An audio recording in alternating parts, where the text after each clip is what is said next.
Good morning everyone. আজকে আমরা narration লিখেছি যেমন he said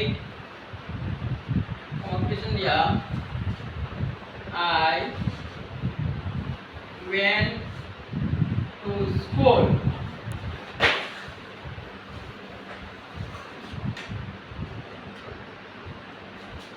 আমরা এখানে মধ্যে দেখি আর যে he said I go to school. এটার মধ্যে দিল গিয়া এই সাইড আমরা জানি এই পার্টটার নাম হলো গিয়া রিপোর্টিং ভার্ব আর এই পার্টের নাম হলো গিয়া রিপোর্টেড স্পিচ মানে কত হলো গিয়া রিপোর্টিং ভার্ব যদি প্রেজেন্ট টেন্স হয় রিপোর্টিং স্পিচ হয় রিপোর্টেড স্পিচ ও টেন্সের পরিবর্তন হয় না আমরা জানি এই সাইডের নাম হলো কি রিপোর্টিং ভার্ব এখন আমরা দেখি এখানে হি সেড রিপোর্টিং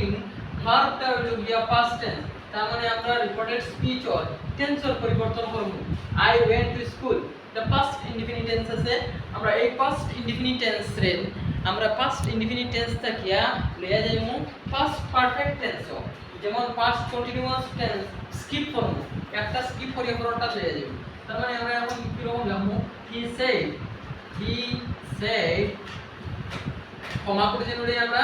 দ্যাট লাগাইমু কারণ হলো যে অ্যাসার্টিভ সেন্টেন্স ওর যদি নারেশন আয় তাহলে আমরা ক্ষমা করে জন্য পরিবর্তে দ্যাট লাগাই আই এটা হলো গিয়া আমরা রিপোর্টিং ভার্ব আর সাবজেক্টের উপরে ডিপেন্ড করব I is on the subject of the reporting verb তার মানে হলো যে আই দিতে আমরা কি লিখবো he said that he went to school past indefinite tense আছে past indefinite tense থেকে আমরা past perfect tense চলে যাব তার মানে he had gone কই গেছে টু স্কুল এটা যদি আমরা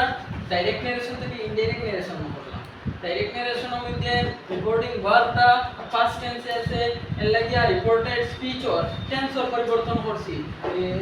রিপোর্টিং ভার্বটা হইল গিয়া ফার্স্ট টেন্স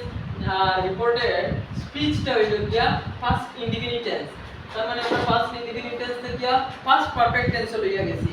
আর হইল কি এই পার্টটা রিপোর্টিং ভার্বটা হইল কি past tense আর রিপোর্টেড স্পিচটা হইল গিয়া অ্যাসার্টিভ সেন্টেন্স তার মানে ক্ষমা করে দিন আমরা কি কইছি দ্যাট কইছি আর প্রোনাউনটা চেঞ্জ করছি যেমন আই আছে I is on the subject of the reporting verb আর সাবজেক্টের উপরে ডিপেন্ড করব আইটা যার কারণে আমরা